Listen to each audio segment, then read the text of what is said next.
The Code of Conduct is an overarching practice standard describing the behavior and conduct all nurses in Ontario are professionally accountable to. There are 6 principles in the code. This section of the webcast will focus on Principle 5. Principle 5. Nurses act with integrity to maintain patients' trust.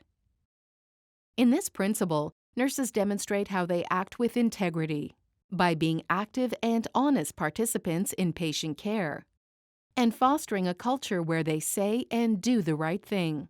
We will review 3 scenarios showing how nurses demonstrate this principle. Scenario 1. Patient information on social media. Alyssa is a new nurse recently hired at Helping Hands Hospital. After one of her shifts, she posts a picture of a stretcher with bloody equipment to her online blog with the caption, "Successfully resuscitated an 18-year-old football player twice on our way from #Helping Hands Hospital to #Healthwood General today. It was my first ever air transfer. #Nursing rocks. #trauma." Sarah, another nurse from Helping Hands Hospital, sees Alyssa's post and wonders what her accountabilities are with this information. What should Sarah do? Sarah reviews the Code of Conduct. She understands nurses must not share patient information on social media. She recognizes the information in Alyssa's post is sensitive and it is easy to identify the patient. This poses a risk to the patient and their personal health information. Sarah also reviews CNO's practice standard, confidentiality and privacy personal health information, for more details on her accountabilities. She understands she needs to protect patients' privacy and confidentiality. Sarah messages Alyssa through the blog.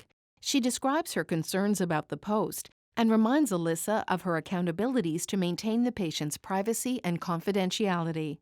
Sarah also raises her concerns to her manager and the privacy team at Helping Hands Hospital.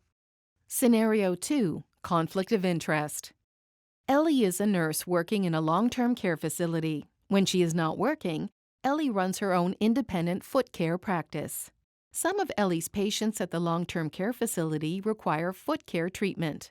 She feels this may be an ideal business opportunity for her to promote her independent practice. Ellie wonders if she can solicit business from her patients at the long-term care facility. What are Ellie's accountabilities? Ellie reviews the Code of Conduct and determines that there is a conflict of interest with her foot care business and her practice. She recognizes she must not use her position as a nurse to promote her business or sell products for her own personal gain. Ellie also consults with CNO's independent practice guideline. After reflecting on these accountabilities, Ellie refrains from promoting her business to her patients at the long-term care facility. Scenario 3. Maintaining boundaries and accepting gifts. Paul is a nurse working in a retirement home. He sees one of his elderly patients, Thalia, crying while being aggressively mobilized from his bed to the wheelchair by his colleague Louise. Paul feels uncomfortable seeing this. He thinks he should say something, but does not want to ruin his professional relationship with Louise. What are Paul's accountabilities? Paul refers to the Code of Conduct. He learns nurses take prompt action to prevent and protect patients from harm. Aware of this, Paul intervenes. He informs Louise that the way she moved Thalia from the bed to the wheelchair was not appropriate or safe.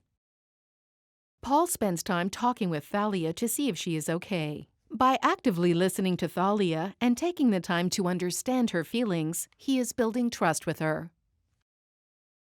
Grateful for Paul's care, Thalia gives Paul a $100 gift card to a local coffee shop. Paul thanks her and explains that as a nurse, he cannot accept gifts from patients.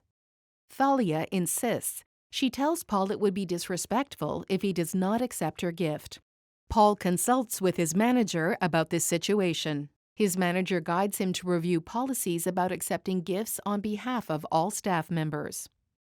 Paul finds out that by not accepting Thalia's gift, it may be harmful to their therapeutic nurse-patient relationship. He explains to Thalia that he can only accept the gift card to purchase coffee for all the staff members of the retirement home.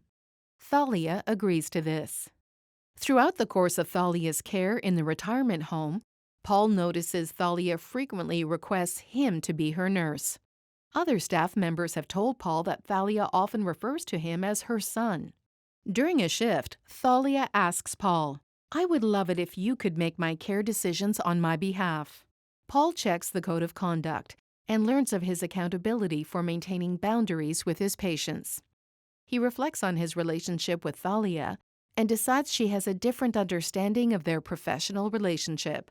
Paul talks to Thalia about what his accountabilities are as a nurse. He provides her a copy of the code and points her to specific statements in Principle 5. He tells her he cannot act as her power of attorney or substitute decision maker. He also spends time clarifying his role and the boundaries they must maintain while he provides care. After this discussion, Thalia has a better understanding of what to expect from Paul and his care. For more on Principle 5 and to access additional practice resources, translated versions of the code, and answers to frequently asked questions, visit www.cno.org/code of conduct. This concludes this section.